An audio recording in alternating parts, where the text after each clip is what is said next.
Who let him cry like that? Preston Vale's voice thundered through the marble corridors, sharp enough to stop the clocks.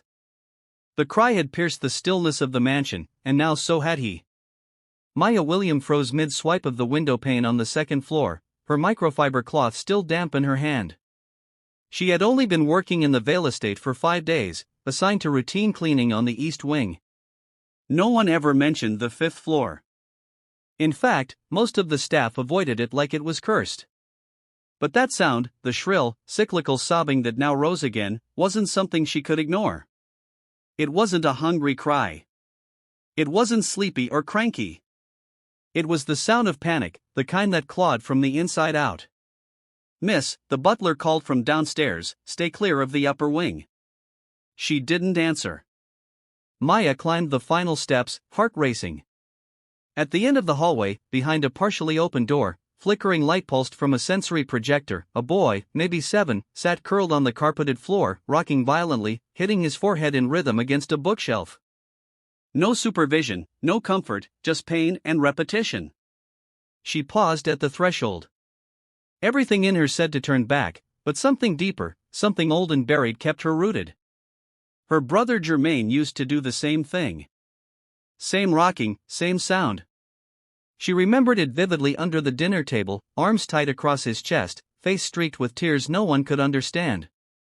Maya stepped softly into the room and crouched several feet away. "Hey, sweetheart," she whispered, voice barely audible over his cries, "I'm not going to touch you. Just sitting right here." The boy didn't respond, but his movement slowed slightly. She kept her hands in sight, palms up. Then slowly, she lifted one hand and traced a simple sign across her chest. Safe, a motion she hadn't used in years, one her grandmother had taught her to calm Germain when words failed. The boy glanced at her, just a flicker, then resumed rocking. A sharp voice cut through the air behind her. "What the hell are you doing?" Maya turned quickly. Preston Vale stood in the doorway, a towering figure of tailored precision and barely contained fury. In one hand, he clutched his phone. The other gripped the doorknob like it might snap under his fingers. "I'm sorry, sir," Maya said, standing instinctively, "I heard him crying." "And who gave you permission to be in this room?" "No one. I thought he might be in danger." "Step away from my son." Her muscles stiffened, but she obeyed.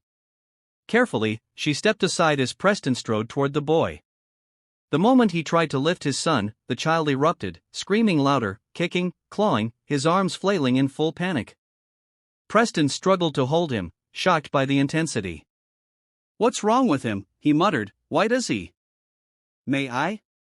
Maya said gently, stepping forward again.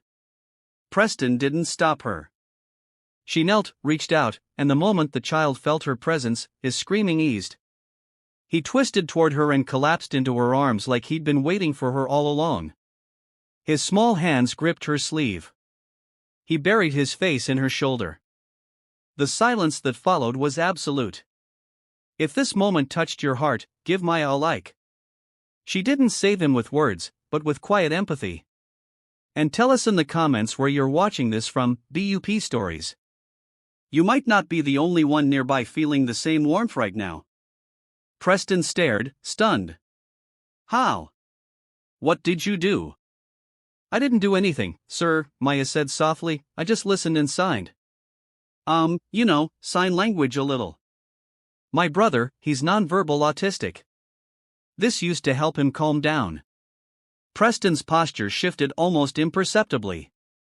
His suit looked suddenly too tight for him.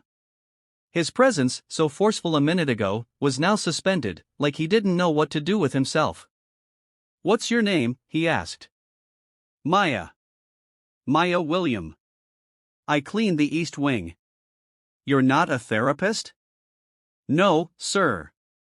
Just a cleaner." He watched her hold his son like it was the most natural thing in the world. "Can you stay a little longer today?" Maya nodded, still swaying gently with the boy in her arms. "Yes, sir," she whispered. Preston turned, walking slowly out of the room.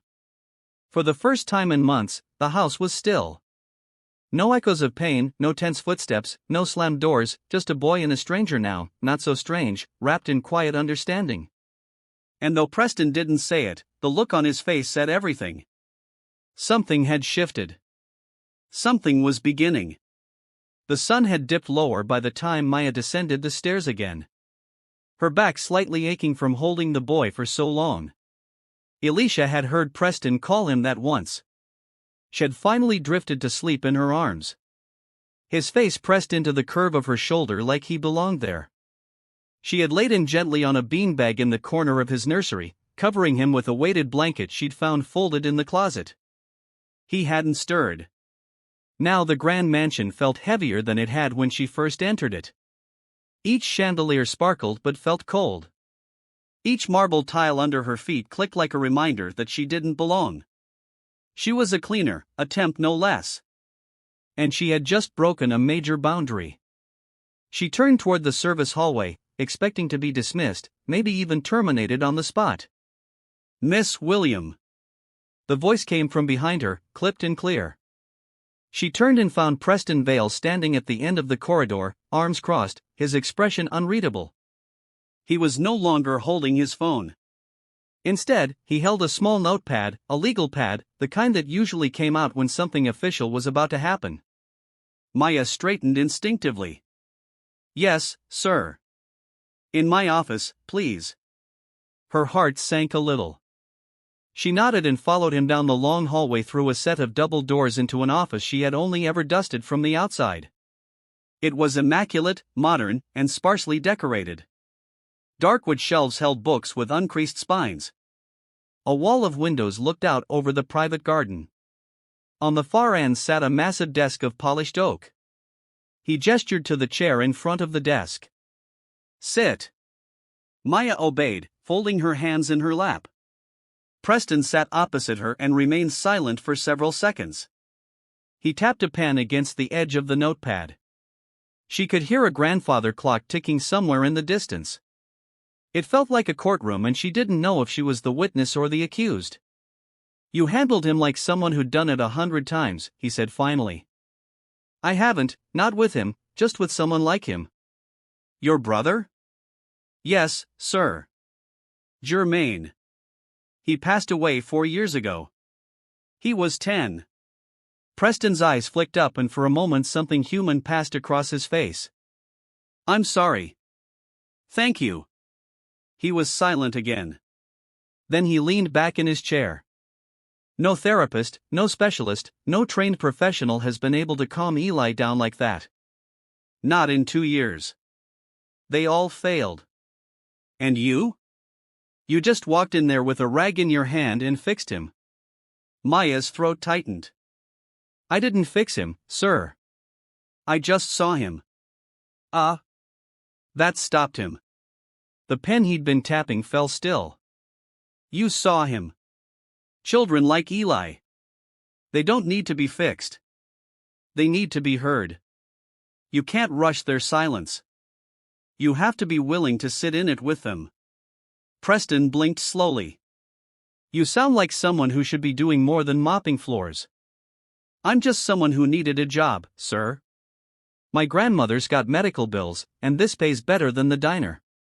He looked down at his notes, then closed the notepad altogether. "I want to make you an offer." Maya blinked. "Sir, I need someone who can connect with Eli. Someone who can be consistent, not another overqualified stranger with a clipboard and a 2-week contract. Someone he already trusts. I'm not a nanny. I don't need a nanny. I need you." She shook her head gently.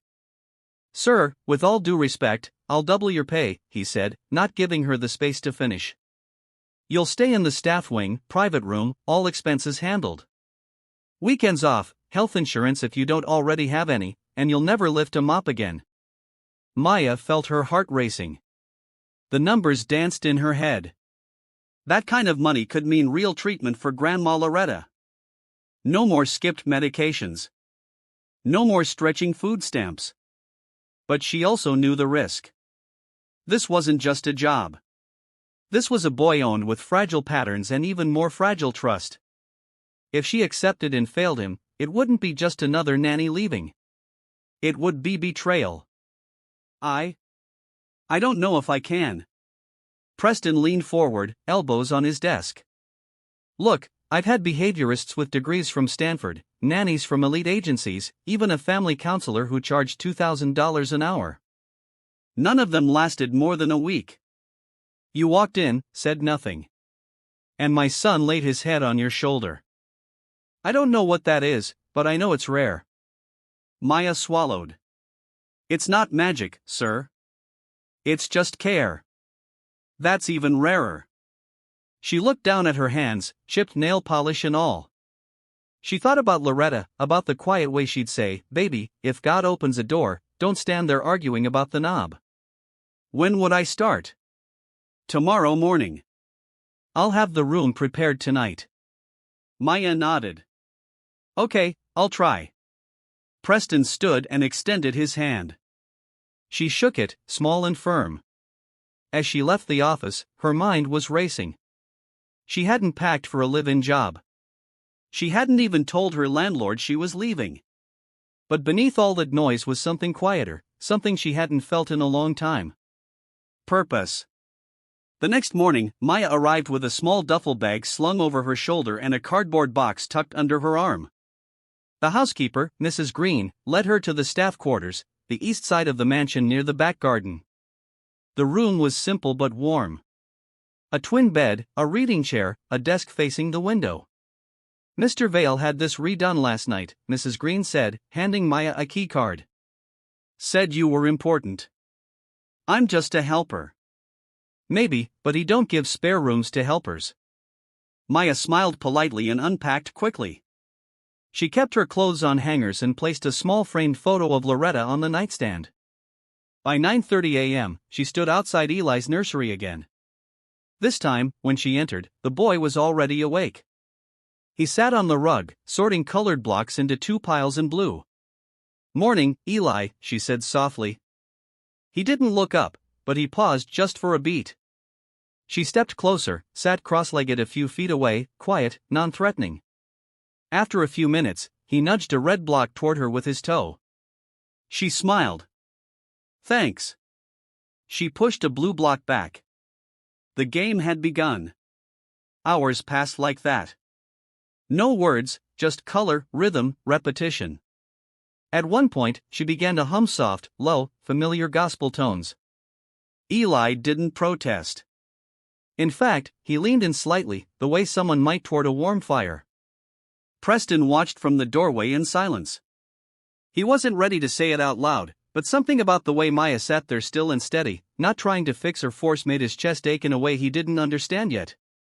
Not grief, not fear, something else, hope. Maya stood by the window of the nursery as dusk crept in. Her arms loosely folded and her gaze fixed on the garden below. The day had passed more quietly than she expected.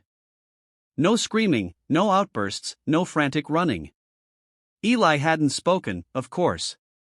He still moved in silence, mostly engaged with the wooden puzzles and color sorting games she had laid out, but he had let her sit closer this time. He hadn't flinched when she sang a soft tune under her breath. He had even touched her sleeve once briefly when she reached across him for a blue triangle piece. That one small touch had lit something in her cautious, almost sacred kind of hope. Behind her, she heard soft footsteps. She turned just as Preston Vale entered the nursery. He wasn't in his usual suit, just a white shirt with the cuffs rolled in gray slacks. His face looked less carved than usual, a little softer around the eyes. "How was he today?" he asked, his voice quieter than the sharp bark she remembered from their first meeting.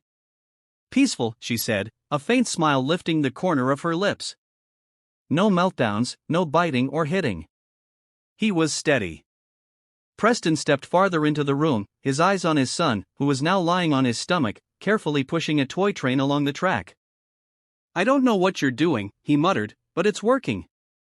"It's not a trick, Mr. Vale," she replied gently.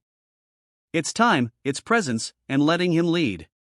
He nodded slowly, as if trying to understand a language he had never learned to read. "He used to love trains," he said suddenly. "Emmy wife used to take him to the Railroad Museum every other Saturday." Maya's gaze turned toward Preston. His face had turned toward the window now, eyes distant. He hasn't asked to go since she passed, he continued, his voice low and even. She didn't say anything, didn't push, just let the silence speak its part. I thought we were doing okay, he went on. After the funeral, I hired the best therapists money could find. Enrolled him in every specialized program that accepted him. I spared nothing. But it only got worse. The tantrums, the fear of strangers, the screaming. He turned back to Maya. And now here you are, and he's calmer than I've seen in over a year. Maya shifted slightly. Grief isn't something you treat like a flu, Mr. Vale. It's not linear. Not for you. Not for him. Preston didn't answer right away. Then he asked, do you think he remembers her? I think he feels her absence, she said after a pause. Even if he doesn't know how to say it. He sat in the armchair by the bookshelf, elbows on his knees, looking at his son with something between guilt and awe. I was married for 10 years, he said suddenly. We met in college. I was rigid. She was jazz. She laughed too loud. Danced barefoot on our balcony in the rain. Made breakfast at midnight. Maya smiled. She sounds wonderful. She was, he said, and something in his voice cracked. Just slightly. Eli looked up for a moment and locked eyes with his father. Preston stood and approached his son slowly. Hey, bud, he said softly, crouching beside him. How's the train coming? Eli didn't speak, didn't react, but he didn't recoil either. Preston looked up at Maya. You think he'll ever talk again? I think he already is, she replied, her eyes warm. You just have to learn to listen to the version of language he trusts. He held his son's gaze a moment longer, then nodded and rose. Later that evening, Maya returned to her room in the staff wing. It was modest, but comfortable. She had unpacked what little she had. 3 changes of clothes, 2 books, a battered journal, and a framed photo of her grandmother, Loretta, holding a young Germaine. She picked it up now and ran her thumb across the glass. You'd like him, she whispered. He's a mess, but he's trying. There was a knock at the door. She opened it to find Mrs. Green holding a tray with a covered plate and a folded napkin. Mr. Vale says you haven't eaten since lunch, the older woman said, a curious note in her voice. He insisted you get a proper dinner. Mia blinked. I didn't realize. I lost track of time. Apparently, so did the boy. He didn't scream at all today. Miracle of miracles. Maya accepted the tray with a grateful smile. Thank you. Before she turned to go, Mrs. Green lingered. Don't get too comfortable, she warned, but her voice held no malice. Mr. Vale changes moods like the wind. Maya nodded once. I don't expect anything. She closed the door and sat down at her desk, lifting the lid on the plate. Grilled salmon, roasted sweet potatoes, and green beans. Her stomach grumbled in response. As she ate, her mind kept replaying the image of Preston on the floor beside his son. It had been brief, but genuine, vulnerable, and she couldn't help but wonder, what kind of man tries to control the world, but forgets how to hold his child? The next morning, Maya entered the nursery at 8:30 sharp. Eli was already awake, sitting by the window, tracing shapes on the glass with his finger. The sunlight cut a warm line across the carpet. Morning, Eli, she said softly, approaching slowly. He didn't turn, but he didn't stiffen either. She sat beside him, not too close. After a few quiet minutes, she took out a small whiteboard and a dry erase marker. I thought we could try something, she said gently. She drew a sun, then a cloud, then handed the marker to him. He stared at it for a long moment, then took it slowly and drew a crooked heart. Maya smiled even as tears stung behind her eyes. From the hallway, Preston had stopped outside the door. He watched the moment through the crack in the frame, his hand hovering near the handle, but not opening it. Something inside him was shifting slowly, painfully, like an old hinge, learning to swing again. He turned away before they noticed, but his thoughts stayed in the room. That night, he sat alone in his study with a glass of scotch he didn't drink. On the desk lay a file, Maya Williams' employee application, her background check, and a handwritten reference letter from her former manager at a diner in Queens. He read the note twice. She's not fancy, but she shows up early, works late, and never complains. She's kind, and she knows how to listen, even when people don't know how to talk. Preston folded the paper and leaned back in his chair. Outside, the wind stirred the trees along the stone fence. Inside, for the first time in months, the silence felt like comfort, not a void. In a house built by money, guarded by rules, and haunted by loss, someone had finally arrived who didn't try to fix the cracks. She simply sat beside them. And for Eli, and maybe for Preston, too, that was enough to begin again. It had been nearly 3 weeks since Maya Williams had taken the job that wasn't hers to begin with, caring for the boy no one could reach. And by now her presence in the Vale mansion had gone from anomaly to necessity. Each morning she entered Eli's nursery with the same quiet ritual. No sudden movements, no grand gestures, just the steady rhythm of showing up. And in return, Eli began to offer more.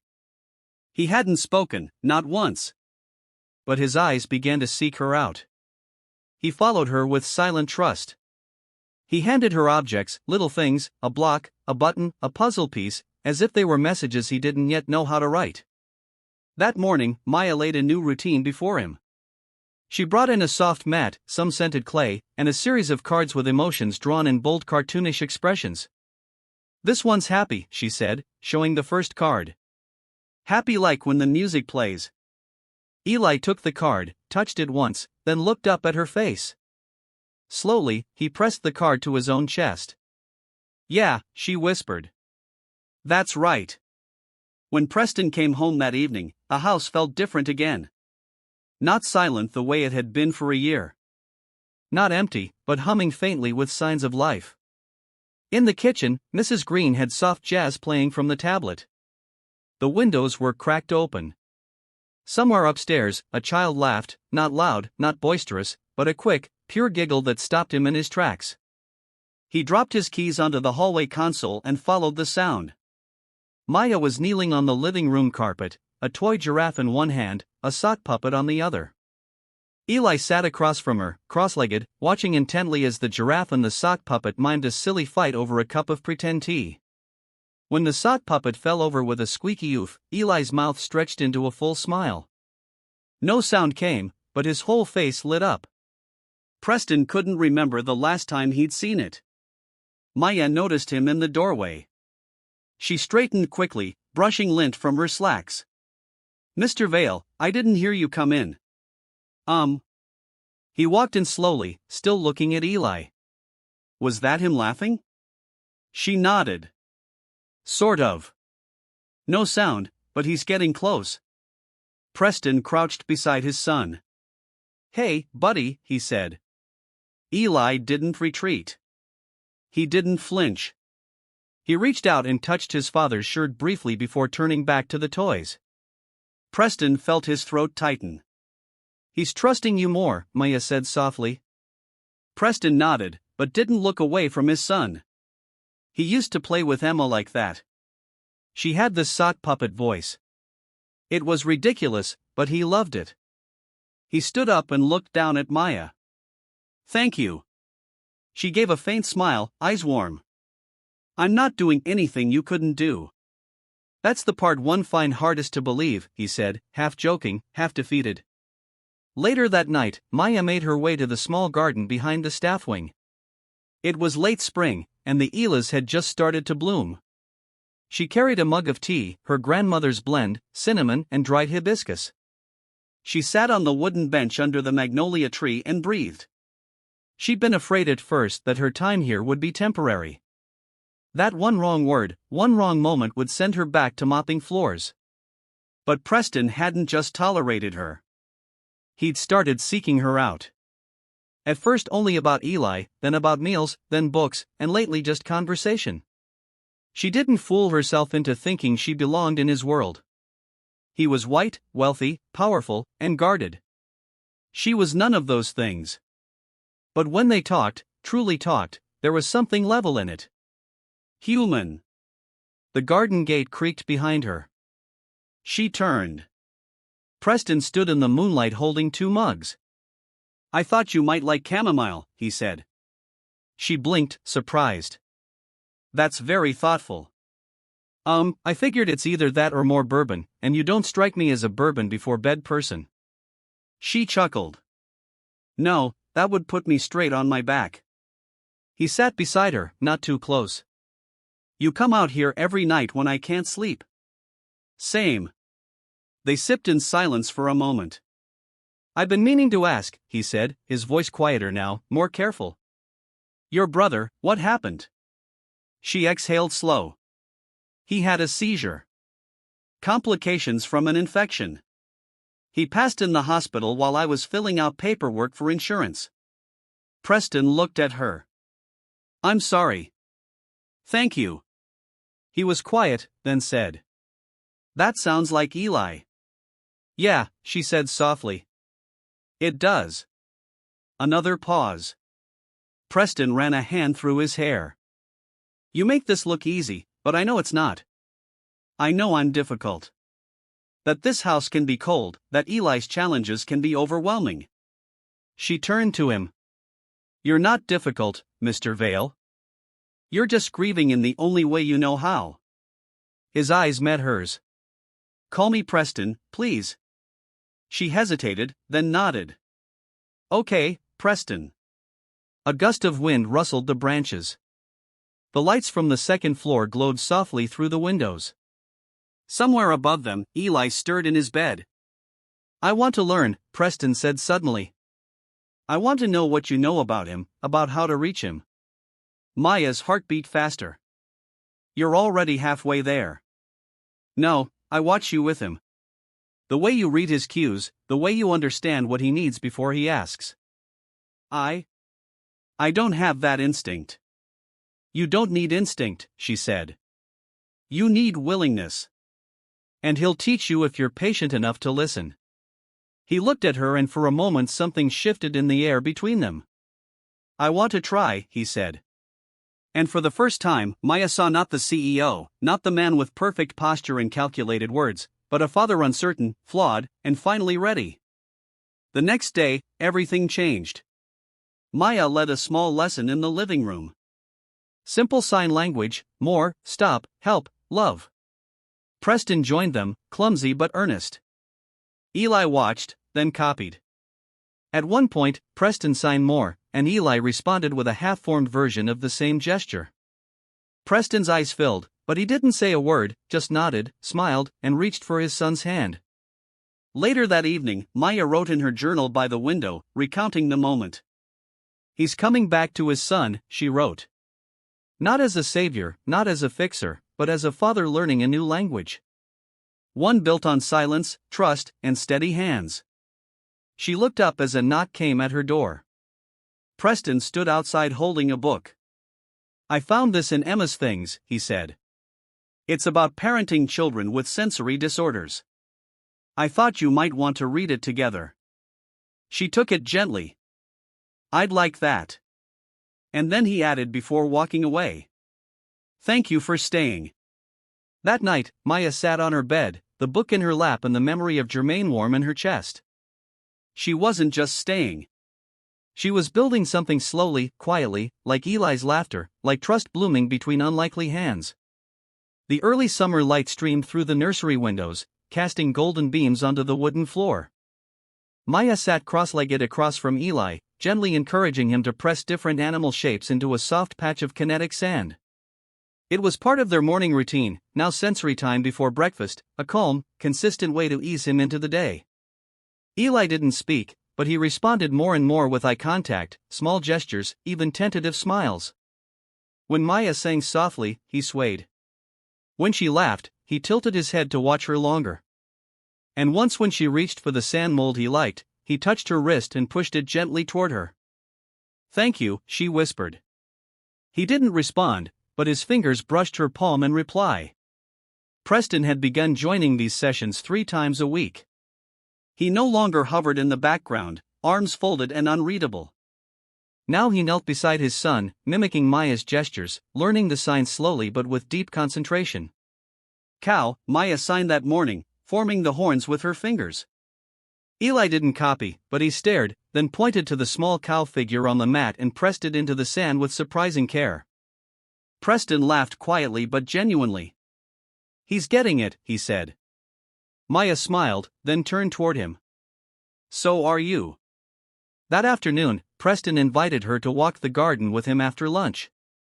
Eli had fallen asleep in the sunroom, a blanket loosely wrapped around him and a stuffed bear held tight in one hand. Maya hesitated for a moment, unsure if this was still professional, but then followed him out past the manicured hedges down toward the old gazebo. They walked slowly side by side. Preston had removed his jacket and loosened his collar. It was the first time she'd seen him without that ever-present armor. "Eli's therapist called this morning," he said. "I didn't mention it earlier because I wanted to see how today went." Maya looked up. "Is everything all right?" She said his developmental milestones are still delayed, but she noted significant behavioral improvements.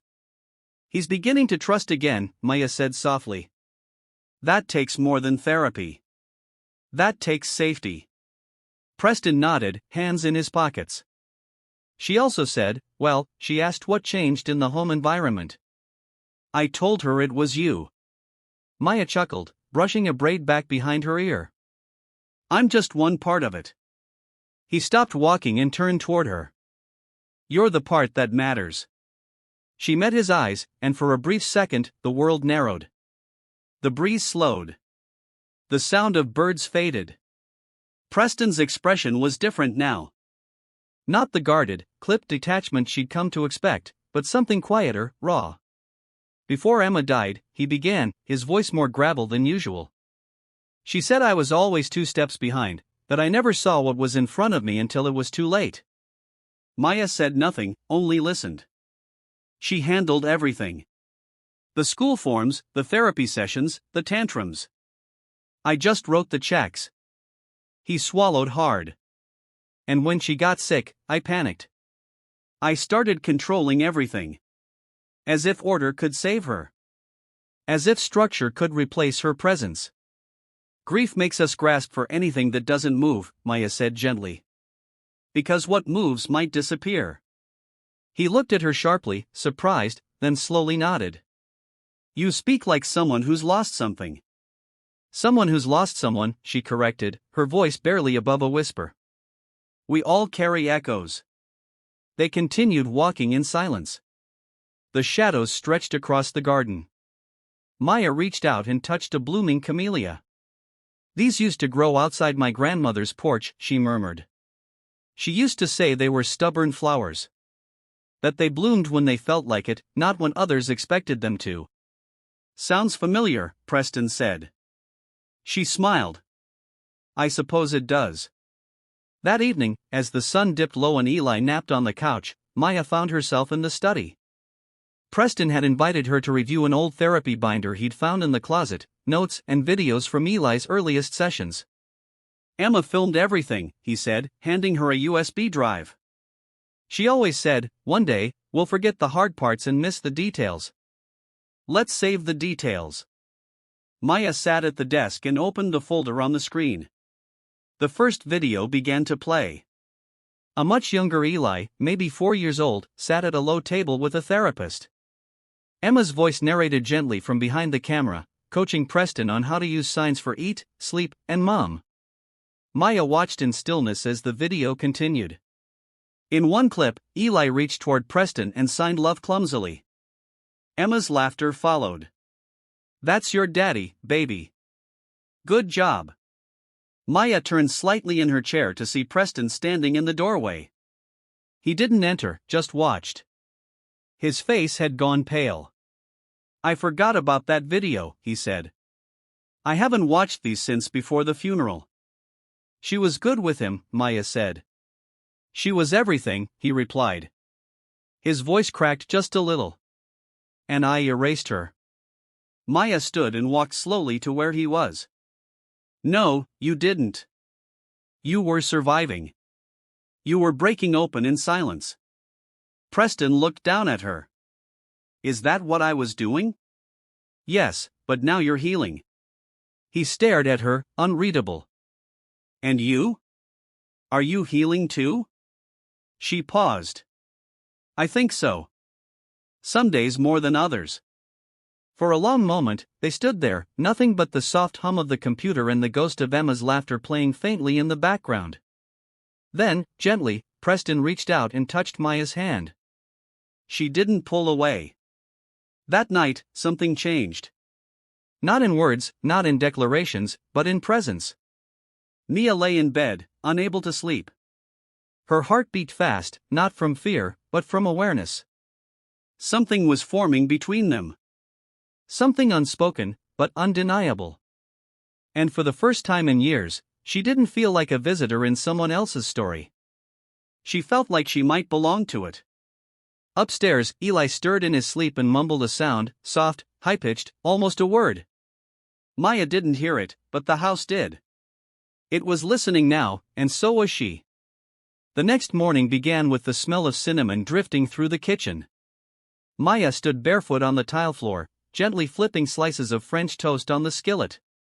Her apron was dusted with flour, and a faint smile played on her lips as she hummed an old Sam Cooke tune under her breath. It was a quiet joy, simple, rooted, something she hadn't felt in years. Preston entered the room quietly, freshly showered and dressed in a white button-down and gray slacks, but without a tie for once. He paused at the doorway, watching her work. Didn't know breakfast could sound so good, he said softly. Maya glanced over her shoulder. You mean smell? He leaned against the door frame. No, I meant what I said. There was a pause, light but meaningful. She slid 2 golden slices onto a plate and turned off the stove. Eli's still asleep, she said. Thought I'd surprise him. He likes the edges a little crispy. Preston stepped into the kitchen and began setting out forks and napkins. You always remember the details. Maya looked down, brushing a strand of hair behind her ear. The details are where the heart lives. He stopped for a moment, considering her words, then resumed setting the table. I never noticed how empty this place felt until you started filling it. Before Mia could respond, the baby monitor on the counter crackled softly. Eli's sleepy whimper, then the gentle thump of his feet hitting the carpet. Mia moved instinctively, removing her apron. I'll go. Preston touched her wrist. Let me. It was a subtle shift, but she understood. This was his moment now. She watched as he walked out of the kitchen and up the stairs. A man who used to keep one hand on the world and one foot out the door, now fully present. When he returned with Eli in his arms, the boy was clutching a small plush bear and blinking against the morning light. Preston set him gently in his booster chair and sat next to him. Good morning, buddy, Maya said, placing the plate in front of him. Your favorite? Eli didn't answer, but he picked up a piece of toast with his fingers and began chewing slowly. Maya watched the way Preston helped him dab syrup on it, his movements careful, patient. There was no rush in the room, no pressure, just connection. Later that day, the house welcomed a guest, Dr. Lydia Chen, Eli's longtime developmental psychologist, a petite woman with sharp eyes behind silver-framed glasses. She had known Eli since he was 2. She stepped into the foyer with a calm smile. Still smells like expensive silence in here, she said, half teasing. Preston chuckled. That's changing. Maya offered her a glass of water and escorted her to the sunroom where Eli was stacking wooden blocks by the window. Preston watched from the doorway, his hands clenched just a bit. Dr. Chen observed the boy quietly, then leaned toward Maya. He's focused, she whispered. And peaceful. Preston stepped in. Do you see progress? Dr. Chen nodded slowly. Not just in behavior, in attachment. He's bonding. Preston looked at Maya. Dr. Chen followed his gaze. Tell me, Miss William, what are you doing differently? Mia hesitated. I treat him like he's already whole, not broken. Dr. Chen studied her. That's rare. It shouldn't be, Mia replied softly. After the session, Dr. Chen pulled Preston aside. You've done more than hire help, she said. You've invited something sacred into this house. Don't forget that. Preston didn't respond right away. He watched Maya in the distance, kneeling beside Eli, showing him how to sign happy with her hands. His son mimicked her perfectly, shyly, but it was there. That afternoon, Maya wandered out to the garden alone, needing space to think. The camellias were blooming fuller now, thick with pink and white petals. She sat on the stone bench and exhaled slowly. She was growing attached, dangerously so. This was meant to be temporary. A job, a brief chapter between responsibilities. But somewhere in the quiet moments, in Eli's touch and Preston's changing eyes, it had begun to feel like more. She reached into her bag and pulled out an old photo, her mother and younger sister on a porch swing. Her mother was laughing, head tilted back. Her sister's hands were caught mid-sign. Maya traced their faces with a thumb. "I still carry you," she whispered. Behind her, footsteps approached. "I hope I'm not interrupting." Preston's voice, gentle now. Maya quickly tucked the photo away. "Just thinking." He sat beside her, not too close. "I've been meaning to ask," he began, then paused. "Why did you take this job?" She turned to him, eyes calm. "Because I needed to remember who I was. And I thought maybe, just maybe, I could help someone do the same." Preston nodded. "You've helped more than you know." A beat. Then Maya said, "And you? Why did you really hire me?" He hesitated at first. Desperation. "I was exhausted, out of ideas. But then I saw how Eli looked at you. Not afraid, not shrinking, just still." They were quiet for a moment. "I owe you an apology," Preston added. "When you first arrived, I dismissed you. I made assumptions. I thought that I was just a maid," she said without malice. He looked ashamed. "Yes." Maya met his eyes. "People do all the time." "But you're not," he said. "No," she whispered. "I'm someone who sees people others overlook." He nodded slowly. "You saw him, and now I see you." Something shifted in the air between them, delicate and dangerous. That evening, as the sun dipped low and shadows painted the hallways, Mia passed by the open study door. Inside, Preston sat at the piano, an old upright piece Maya had dusted off weeks earlier. He struck a few tentative chords, then began to play a melody, halting, unsure, but lovely. She stood quietly, listening. When he finished, she stepped inside. "I didn't know you played." "I used to," he said. "Emma made me promise I'd teach Eli one day." "Keep that promise," Maya said. "Music speaks even when we don't." He looked up. "Would you sit with me?" She did. He began again, slower this time. Maya hummed along, then without thinking, began to sign the lyrics to an old lullaby, Eli's lullaby. Her hands moved with grace, her face lit with tenderness. Preston stopped playing and just watched. "You're extraordinary," he said quietly. Maya looked at him, her hands still mid-motion. "I'm just present," she replied. "Most people aren't." Preston reached out, brushing a fingertip against her wrist. It was a question. She didn't pull away. It was an answer. Upstairs, Eli stirred in his bed, and for the first time, called out, not with a cry, but a word. "Dada!" It echoed down the staircase like a bell. Preston froze. Maya gasped. And the house, so long cloaked in silence and grief, suddenly felt alive again. The word hung in the air like a fragile miracle. Dada! It wasn't loud. It wasn't perfectly clear, but it was there, real, alive. Preston shot to his feet, nearly knocking the piano bench over. Maya was already moving, her instincts sharper than her thoughts, and together they raced up the stairs. The world suddenly sharpened into focus by that single word. Eli sat upright in bed, his small hands gripping the edge of the blanket. His eyes were wide, not frightened, just uncertain, as if he himself was unsure what had come out of his mouth. But when he saw Preston at the door, something flickered across his face, recognition, a kind of vulnerable hope. Preston dropped to his knees beside the bed. "Say it again," he whispered, his voice trembling. "Please, just one more time." Eli blinked, lips parting. He looked at Maya standing just behind, then back at his father. No words came. Just a tiny hand reaching forward, resting against Preston's chest. It was enough. Preston wrapped his arms around his son, holding him as though he'd fall apart if he didn't. "You did it," he murmured over and over, forehead pressed gently to Eli's hair. "You did it, buddy." Maya stood quietly in the doorway, hands clasped to her chest. She didn't intrude, didn't speak. This moment belonged to them, but her eyes, wet, soft, glowing, held the quiet satisfaction of someone who had given a piece of herself and was now watching something sacred bloom. The next morning, the house felt transformed. There was light in the windows that hadn't been noticed before. Warmth in the silence that used to echo hollowly.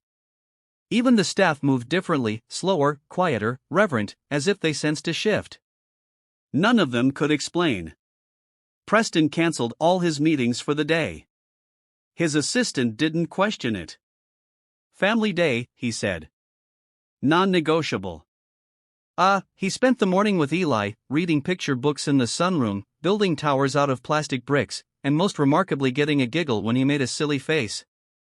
It wasn't much, but it was a sound Preston had waited years to hear. A sound that brought him to the edge of tears more than once. Maya stayed near, not hovering, just present. She brought snacks, wiped sticky fingers, offered soft encouragements, and whenever Eli looked her way, he smiled, small, fleeting smiles, but smiles nonetheless. Around noon, Dr. Lydia Chan returned, unannounced, but not unwelcome. Preston had texted her the night before. 3 words. All caps. He said Dada. She stepped into the foyer like a detective entering a scene of quiet joy. "You weren't kidding," she said after watching Eli play for 5 minutes. "His eyes are clearer. He's grounding." Preston nodded. Maya was there when it happened. Dr. Chen turned. "That doesn't surprise me." They stepped aside into the dining room, letting Eli and Mia play uninterrupted. "You know, this changes everything," Lydia said. "I know you'll need to consider long-term care, adjust your routines, possibly reintroduce therapies. His progress may accelerate now." "I want you to lead it," Preston said. "But only if Maya stays involved." Lydia raised a brow. "She's not a therapist." "She's something better," he replied. "She's someone he trusts." Lydia considered this, then nodded slowly. "Fair point." After lunch, Maya excused herself to take a short break. She walked to the garden again, her place of reflection, and sat by the camellias. The spring breeze teased her braids, and she tilted her face toward the sun, letting it warm her skin. She should be happy. Eli had spoken. Preston was changing, but there was a tremor in her chest she couldn't quite name. She was growing roots where she'd promised herself she wouldn't. "Maya," she turned. Preston stood a few feet away, hands in his pockets, a hesitant smile on his lips.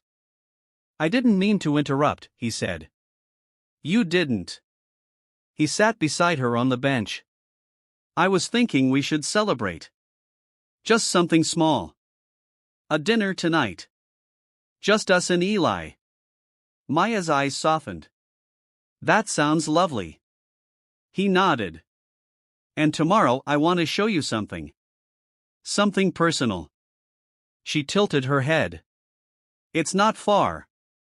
Just something I haven't shared in a long time about Emma." The mention of his late wife made the air still. Maya placed a gentle hand on his arm. "You don't have to." "I want to," he said. "You've given so much to our home. I want you to know where this all began." That evening, dinner was simple but meaningful: grilled salmon, asparagus, mashed sweet potatoes. Maya cooked. Preston set the table. And Eli picked out a napkin for everyone. He handed Mia a blue one, himself a red, and his father a yellow. It was the first time Maya had seen him make a deliberate choice that included her. After dinner, they sat by the fireplace. Preston poured them each a glass of wine. Maya's just half as she preferred. I used to sit right here with Emma, he said, his voice low. This exact spot. When we first bought the house, we couldn't afford to furnish most of it, but we had this fireplace and a second-hand record player. He smiled, eyes distant. She used to sing to Eli every night, even when he wouldn't respond. Even when the silence felt endless, she never gave up on him. Mia's throat tightened. You remind me of her, he said suddenly.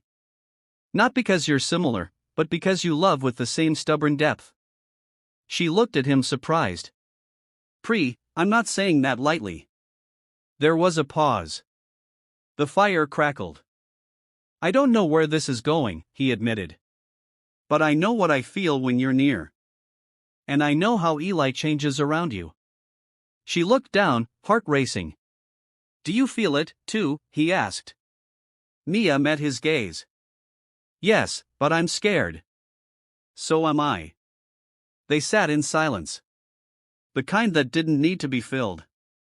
Later that night, Mia lay in bed, staring at the ceiling.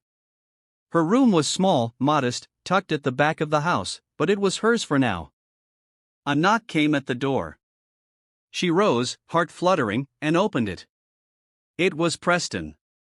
Not in a suit, not in armor, just him. I couldn't sleep, he said. Me neither. He didn't step in. Didn't reach for her. Just looked at her like she mattered. I just wanted to say thank you for helping me find him, for helping me find myself. She smiled softly. Good night, Preston. Good night, Maya. And he walked away. She closed the door, leaned against it, and exhaled long and deep. It wasn't love yet, but it was something real. And that was how everything truly began. The morning sun filtered through the sheer curtains of Maya's room, casting soft golden shapes across the floorboards. She lay in bed longer than usual, eyes open, heart beating with a strange calm. The memory of Preston's voice the night before lingered in the silence. It hadn't been a confession, not exactly, but it had been something deeper, an invitation into a truth they were both still learning to name. By the time she made her way to the kitchen, the house was already stirring. Eli sat at the island counter, sipping from a plastic cup of orange juice while Preston leaned over a skillet, attempting scrambled eggs. Maya paused in the doorway, watching the two of them, father and son, side by side, like a picture from a family album long overdue. Preston noticed her first. Good morning, he said with a warm smile, wearing a navy t-shirt and jeans instead of his usual crisp button-down. Eli turned, spotted Maya, and his eyes brightened. He didn't say a word, but he reached out his hand toward her. It was the first time he'd initiated contact. Maya crossed the room and took his hand, giving it a gentle squeeze. Good morning, sweetheart, she whispered. Preston looked on, the corner of his mouth twitching in quiet awe. I was thinking we could take Eli to the park today, he said. There's one not far from here, Piedmont Park. I haven't taken him out in a while, but I feel like maybe it's time. Maya blinked, surprised. That's a big step. I know, but I want to try. The outing wasn't planned with perfection, and that was part of its charm. Maya packed a small bag with snacks and wipes. Preston brought a blanket and a collapsible stroller, and Eli wore a baseball cap. He refused to take off. The car ride was quiet but peaceful with soft jazz playing low, and the city slowly unfolding through the windows. Piedmont Park was alive with spring, children laughing, couples walking dogs, old men reading newspapers on benches. They found a spot beneath a tall oak tree and laid out the blanket. Preston sat with Eli, pointing at the ducks on the lake while Maya unpacked some sliced apples and cheese crackers. Eli didn't say much, but his eyes followed everything. He watched a group of boys playing catch nearby, his gaze lingering longer than usual. Would you like to try, Eli? Preston asked gently, nodding toward the game. Eli looked at Maya, his expression uncertain. She smiled. We'll just watch for now. Okay, maybe next time. He seemed content with that, curling up beside her and munching on a cracker. A few minutes later, a voice called out from across the field. Mr. Caldwell, is that you? Preston looked up. A woman in her early 40s approached, dressed in running gear and sunglasses. "Rebecca Thorne," she said, extending her hand. "We met at the Chamber of Commerce dinner last year." Preston stood, polite but guarded. "Ah, yes, of course. Good to see you." Rebecca glanced at Maya, then down at Eli. "This must be your son. I heard. Well, I'm glad to see he's doing okay." Maya felt the tone shift slightly, subtle but unmistakable. That quick assessment, that flicker of surprise at Ma's presence beside them. Rebecca's eyes didn't linger, but her smile tightened. "Your new nanny?" Preston's spine straightened. "This is Maya William. She's part of our family." Rebecca blinked. "Oh, well, that's nice." She turned to Eli again, then back at Preston. "Listen, I don't want to intrude. Just wanted to say hello. We should catch up sometime. I'll send you a message." With that, she jogged off. Maya pretended to focus on Eli's snack, but she felt the heat crawl up her neck. Preston sat back down beside her, silent for a moment. "I'm sorry about that," he said softly. "You don't have to be." "No," he insisted, turning to her. "You deserve more than to be seen as just someone who works for me." Maya met his eyes. "I don't need validation from strangers, Preston. I know who I am." His expression softened. "I wish everyone had your clarity." They spent another hour in the park, letting Eli explore the grass, listen to birdsong, and gather small rocks like treasure. When it was time to leave, he didn't cry. He held Maya's hand and walked beside her all the way to the car. That evening, as twilight deepened over the estate, Preston stood by the window in his study, a glass of whiskey untouched in his hand. Maya knocked gently on the door. "Come in." She stepped inside, pausing at the threshold. "Eli's asleep." "Thank you." He gestured for her to sit. "There's something I want to show you." He opened a drawer and pulled out a worn photo album. Maya moved closer, sitting beside him on the leather sofa. The album smelled faintly of old paper and lavender. "This," he said, opening to the first page, "was Emma's idea. She started it when we first found out we were pregnant. Every month, a new photo, every milestone, and then after she passed, I stopped adding to it." The photos were beautiful: Emma's glowing smile, a baby Eli bundled in blankets, tiny footprints pressed in ink. As they turned the pages, the images faded from color to grayscale. Not physically, but emotionally. "This is the last one," Preston said, pointing to a photo of Emma holding Eli under a maple tree, her face radiant despite the 4-line tape to her arm. 2 weeks before she died. Maya ran her fingers gently along the plastic sleeve. "She loved him so much." "She did," he whispered. "And I failed her. I shut down. I buried myself in work, in meetings, in pretending that grief wasn't eating me alive. You were surviving." Preston turned to her. "You're helping me live." The silence that followed wasn't awkward. It was sacred. "I've been thinking," he said after a moment. "I want to formally hire you, not just as a housemaid or a caretaker, but as Eli's developmental guide. We'll set up training, a plan. I'll make it official." Maya blinked. "That's generous." "It's not generosity. It's necessity. You've done more for him than any therapist or specialist in the last 2 years." She nodded slowly. "I'll accept in one condition." "Name it." "That we keep doing this together as a team. No titles, no distance." He held her gaze. "Deal." They sat there, the album open between them. Two people bound by loss and something slowly growing beyond it. Just before she left the room, Preston called her name. "Maya." She turned. He stood, walked toward her, and then without rushing, he pulled her into an embrace. It wasn't romantic. Not yet. It was something older, deeper, recognition, the kind that says, "I see you." And in the quiet safety of that moment, Maya finally allowed herself to believe she belonged. The next morning began with an unexpected knock. Not the gentle kind that hinted at domestic routine, but a sharp, echoing rap that stirred both tension and memory. Maya was in the kitchen preparing Eli's favorite oatmeal when she heard it.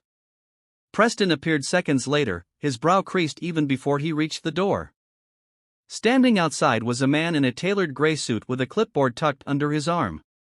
He wasn't alone. Two others flanked him, one in business casual, the other in a sharp blazer with an earpiece. The insignia on the clipboard read, Child Welfare Services. "Mr. Caldwell?" the man asked, polite but firm. Preston nodded slowly. "Yes, what's this about?" "I'm Marcus Fielding. We've received a report of possible neglect concerning your son, Elijah Caldwell. We're here for an assessment." For a moment, the only sound was the wind through the trees. Maya had stepped into the hallway by then, holding Eli close against her hip. She could feel his little heart pounding through her blouse. Preston stepped outside, pulling the door halfway closed behind him. "This is absurd. Who filed this report?" "I'm afraid we're not permitted to disclose the source during the initial evaluation." "May we come in?" "No," Preston said. His voice was calm, but Maya recognized the storm behind it. "Not until I speak to my attorney." "You have every right to contact legal counsel," Marcus replied. "However, if you deny entry during a welfare check, we'll need to escalate. A court order can be requested." Maya stepped forward, still holding Eli, who now clutched her tighter. "He's safe," she said, her voice steady. "I've been with him every day. There's no neglect." Marcus studied her. "And you are?" "Maya William. I've been working here for several months. I'm his full-time caregiver." Another agent jotted something into a notebook. Preston exhaled through his nose. "Give me 5 minutes." He returned inside and made 2 calls. First to his lawyer, then to the head of a private security firm. When he returned, he opened the door fully. "You may enter, but you do so under observation, and nothing is to be touched without consent." They stepped inside, their eyes scanning the foyer like they were entering a crime scene. Maya held Eli protectively, whispering to him in a soft rhythm only he understood. Preston stayed close, his body language sharp, restrained. The agents conducted their assessment in quiet efficiency, checking the pantry, the nursery, the backyard.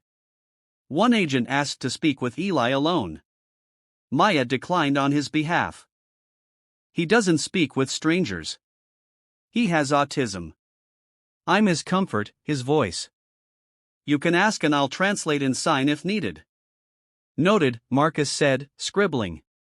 They didn't find anything. Of course, there was nothing to find. But just before they left, Marcus turned back. "This visit was protocol. But off the record, Mr. Caldwell, it's rare that we see a child this well cared for. Whoever sent the complaint may have had other motivations."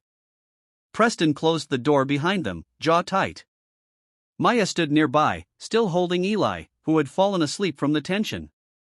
"Someone's trying to get to us," she said softly. Preston nodded.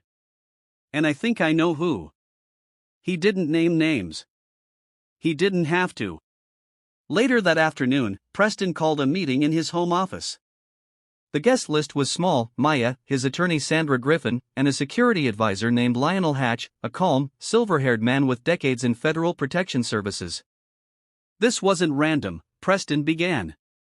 "We've been getting resistance on the upcoming tech acquisition. Silent pressure. Now this. I want a full background check on everyone who's had access to my family's internal calendar." Sandra looked up from her notes. "You think it was an internal leak?" "I think it was personal," Preston said, glancing at Maya, and targeted. Lionel tapped the table. "I'll start the sweep. Phones, laptops, digital footprints. If someone tried to weaponize child welfare, we'll find the source." When the meeting ended, Maya lingered behind. Preston looked at her. "You don't have to stay involved in this." "Yes, I do," she said. "This isn't just your fight now. It's Eli's, and I'm not going anywhere. His eyes flickered. You always speak like someone who's lost something important. Mia exhaled. I have, but Eli isn't going to be one of those things. He didn't respond, but he didn't need to. That night after dinner, Mia sat on the porch swing with Eli nestled against her. The stars were just starting to show one by one. She watched them light up the sky like old truths finally being revealed. Preston joined her, 2 cups of tea in hand. Mind if I sit? She moved over and he took the space beside her. Close but not imposing. I used to think silence was a curse, he said. That quiet meant something was broken, but I'm starting to understand there's different kinds of silence. She looked at him. There's the silence of grief, he continued. The silence of shame, and then there's the kind that's safe, like right now. Maya held her tea carefully. Safe silence. That's rare. He nodded, sipping. You've given that to him, to me, too. They sat in that silence for a long while, the night deepening around them. Then Preston asked, have you ever thought about what it would mean if Eli could talk? Not just with his hands, with words? Maya looked out into the dark yard. Sometimes, but I think about what he already says in other ways. When he takes my hand, when he leans into me without asking, that's speaking. It's just a different language. Preston's voice was quiet. You're teaching me to listen to that language. And then, like a whisper from the wind, a new voice cut through the quiet, small, hesitant. Ma. Maya froze. Preston looked down. Eli, half asleep, had shifted. His lips had formed the syllable again. Mama. It was no longer imagined. No longer a dream. Preston's eyes widened. Maya's hands trembled. Her breath caught in her chest. Eli, what did you say? The boy blinked slowly. His eyes fluttered, then closed again. Preston turned to Maya. Did you hear that? I did, she whispered, her voice breaking. I did. It was the first word he'd spoken aloud in nearly 2 years. Preston didn't speak for a full minute. Then he reached for her hand. No hesitation, no pretense. We're going to protect him, he said, voice solid now. Whoever came after us, they won't get another chance. Maya nodded, tears finally slipping free. The porch lights flickered gently above them, casting a warm glow on the 3 of them seated on that old swing, one step closer to healing. One word closer to a future none of them thought possible. The following morning brought no sense of calm. The house was still, but it carried a tension beneath its quietness, a sense that something unseen had shifted. Preston rose earlier than usual and made his way to the gym, throwing himself into the punching bag with the kind of intensity that didn't come from physical training, but from something deeper, unresolved. Mia woke to the muffled thud of his fists, echoing faintly down the hall. She slipped out of bed and checked on Eli first. He was curled up under the quilt, his breathing soft and even, his little arm cradling the stuffed bear she'd mended for him last week. A miracle still echoed in her chest, this voice. The word he'd spoken. Mama. It hadn't been loud, but it had been real. Downstairs, Maya brewed coffee, the scent curling through the kitchen like a small gesture of normalcy. By the time Preston returned, sweat-drenched and silent, she handed him a mug without a word. He took it, their fingers brushing. He paused for just a beat too long. Thanks, he said, voice hoarse. Didn't sleep much. I could tell, Maya replied gently. He stared into his cup, then asked, has he said anything this morning? She shook her head. But it wasn't a dream. I know what I heard. So do you. I do, he said quietly, then exhaled. But that also means whoever came after us knows how close he's getting, and they might try again. Ma's expression sharpened. Let them try. Preston gave her a look that was half surprised, half grateful. You're braver than most people I know. I'm not brave, she said. I'm protective. That's different. They sat across from each other, a calm before a storm they both sensed was coming. Minutes later, Lionel Hatch arrived, carrying a file under his arm and wearing a look that left no room for pleasantries. "I have something," he said as he entered Preston's study.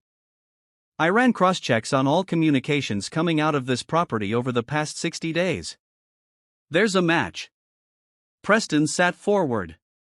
Maya remained standing, arms folded tightly. "Someone accessed your schedule through a side channel, an old assistant who still had limited database clearance." Preston frowned. "That would be Sylvia Warner." Lionel finished. "Terminated 6 months ago, but someone forgot to revoke her cloud-level access. And guess who she's now working for?" Maya's jaw clenched. "Let me guess. Lark Technologies." Lionel nodded. "And not just working. She's engaged to their COO." Preston slammed his fist onto the desk. So this wasn't just corporate. It was personal.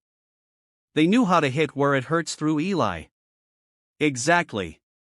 The welfare report was just the first move, Lionel added.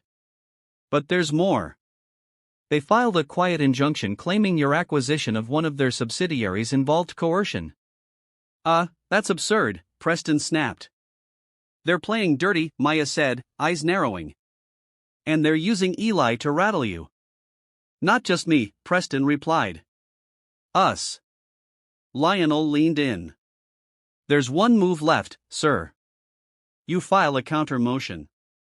Bring all of this to light. But it comes with a risk. They'll dig into everything, including Maya." She looked up. "I don't have anything to hide." Preston stood. "And even if she did, it wouldn't matter. She's part of this family now. I'm not letting them drag her name through the mud." Maya's breath caught. He hadn't said those words before. Not like that. Her eyes searched his face, trying to find if he meant it or was just trying to protect her legally, but he held her gaze with a quiet certainty. "I'm going to make the call," he said. "We take them to court publicly." By late afternoon, news began to trickle out through press channels. Caldwell Dynamics had filed a countersuit against Lark Technologies, citing defamation, emotional trauma, and abuse of government agencies for personal gain. Maya watched the news unfold from the guest room, Eli asleep beside her. Her phone buzzed nonstop with messages from friends she hadn't spoken to in years. Some were supportive, some were confused, others were hostile. One message stood out. It was from a private number. "I know what you are. He'll find out, too. You don't belong there." She stared at it, hands shaking. Preston found her 20 minutes later. Her expression told him everything. He didn't ask. He just took her phone and scrolled. When he saw the message, his jaw tensed. "This has to stop," he said. She looked up.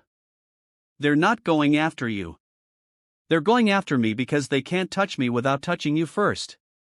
There was silence between them. Then Preston said, "Come with me." He led her down the hall to the family room where a fire had been lit and soft jazz played in the background. Eli stirred on the couch, blinking sleepily. Preston knelt beside him and began signing slowly. Maya watched, surprised. His signs were clumsy but sincere. "Safe, Daddy. Love, Maya." Eli's face lit up with a small smile. Preston turned to Maya. "I've been learning quietly because if I'm going to be the father he needs, I can't wait for someone else to teach me." She didn't speak, not at first. Her throat tightened too much, but when she finally found her voice, it was soft. "You're already becoming that." That night, Lionel's team set up a surveillance grid around the estate. Drones, motion sensors, secured perimeter alarms. No one would come near the house unnoticed again. But the storm wasn't just outside. It was in headlines, in whispers, in anonymous comments online. Maya became a quiet lightning rod, praised by some, vilified by others. Rumors swirled that she was a gold digger, that she had seduced Preston for power, that she had manipulated a vulnerable child. Preston tried to shield her.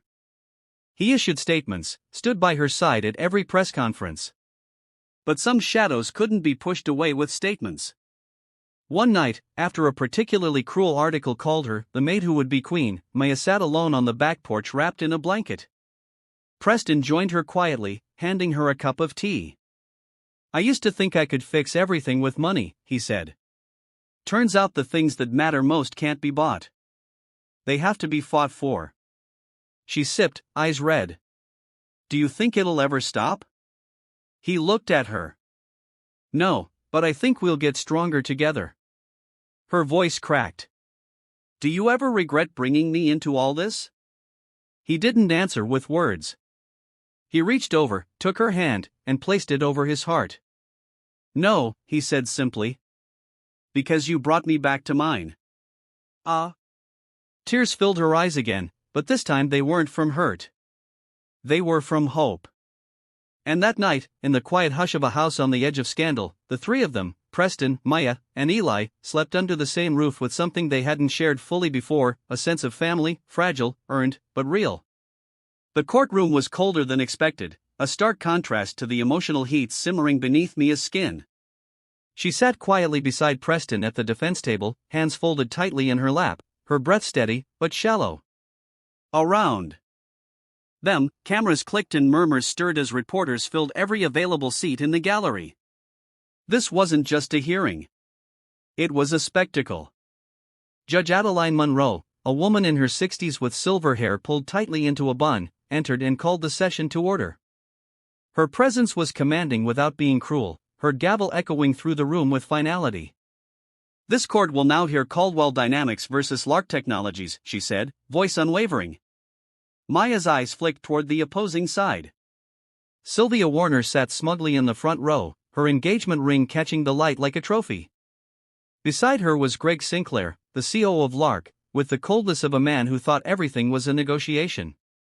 They barely spared Maya a glance, as if her role in the case was ornamental at best, but she wasn't here to be overlooked. "Not anymore." Preston leaned over and whispered, "They're expecting you to flinch. Don't give them the satisfaction." She gave a tight nod. Her fingers still trembled, but her heart didn't. The first testimonies began. Legal jargon filled the air. Each side presenting arguments about data access, unauthorized schedule leaks, and the weaponization of the welfare system. Lionel Hatch took the stand, delivering his findings with clinical precision. He outlined the digital trail, the unrevoked access, and the links between Sylvia and Lark Technologies. The court listened, but the tension didn't truly rise until Mia's name was mentioned. "And what role did Miss Maya William play in any of these corporate decisions?" the opposing attorney asked, voice sharp with condescension. Lionel answered calmly. "None. She was a House staff member. Her only concern was the safety of the child." "Ah, then why," the attorney pressed, "did she continue to involve herself in matters far beyond her professional scope?" Before Lionel could respond, Judge Monroe raised a hand. "Miss William, are you prepared to testify today?" Maya froze. Preston looked at her. "It's your call." She stood slowly, legs steady despite her heartbeat. "Yes, Your Honor. I'm ready." The courtroom shifted. Every eye turned to her. As she approached the stand, Sylvia smirked, and Mia met her gaze without flinching. Under oath, Mia recounted the events. She spoke of finding Eli, of the silent moments that passed between her and the boy who had not spoken for years. She told them about learning his signs, about the night of the fake welfare call, about the terror in Eli's eyes when strangers entered the home. "And did Mr. Caldwell instruct you to act beyond your duties?" the Lark attorney asked, leaning forward. "No," Mia replied. "But I chose to protect that boy. I would do it again." And why would a housekeeper insert herself into such a delicate situation? The implication was clear. The insult hung in the air. Maya's voice didn't shake. "Because that little boy wasn't just frightened. He was forgotten. And I know what that feels like." The courtroom quieted. Even Sylvia's smirk slipped. Mia continued. "I grew up in a system that never noticed when I went hungry or when my sister couldn't hear, and no one bothered to learn how to talk to her. I promised myself that if I ever saw that look in another child's eyes, I wouldn't walk away. Judge Monroe regarded her carefully. Thank you, Miss William. You may step down. As Maya returned to her seat, Preston gave her hand the slightest squeeze beneath the table. You were remarkable, he whispered. She didn't smile. Not yet. The fight wasn't over. Outside, the courthouse steps overflowed with press. Reporters shouted questions about her relationship with Preston, about the rumors of financial motivation, about her background. Maya kept her chin high, answering none of them. Preston placed a protective hand at her back as they walked toward the car. Inside the vehicle, silence settled again until Maya finally asked, "Do you regret putting me on that stand?" He turned to her. Not even for a second. You were the most truthful person in that courtroom. But they'll twist it. They always do. Then let them twist, Preston said. You don't bend. That evening, back at the estate, Eli sat with Maya in the sunroom. He was quiet, hands resting on his knees, gaze distant. She signed slowly. Are you okay? He hesitated, then signed back. I heard them say bad things. Maya knelt beside him. They don't know you. They don't know us. Eli nodded. Then in halting fingers, he added, You're still here. Her heart broke open a little. I'll always be here. Across the room, Preston watched the exchange. Later that night, he invited her into his office. There on the desk sat a document, thick, embossed, official-looking. What is this? She asked. My will, he said plainly. I'm naming you guardian. If anything happens to me, don't, she interrupted. Don't talk like that. I have to, he insisted. They're not just attacking my business. They're coming after my soul. And my soul lives in that boy. She swallowed hard. And what if they find something on me? What if they dig too deep? Then let them, because you've already proven something more powerful than a background check. What? That you love him? There was no romance in his tone, no dramatic flair, just the truth. And sometimes that was the most beautiful thing. Later that week, a ruling came through. The court found insufficient evidence for Lark Technologies' allegations and dismissed the case with prejudice. But the judge's final remarks were what silenced the crowd. I find it deeply disturbing, Judge Monroe said, that a private corporation would manipulate child welfare systems for corporate gain. Miss Williams' actions reflect the highest moral standard, one we would do well to emulate.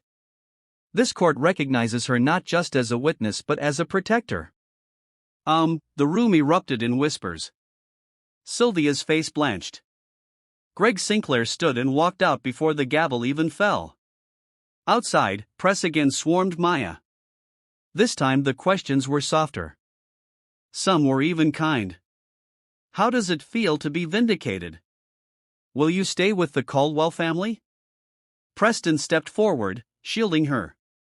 But Maya didn't retreat. She turned to the cameras, eyes steady. I didn't do this to win, she said. I did it because a little boy needed someone who wouldn't leave. That night at home, the quiet was different.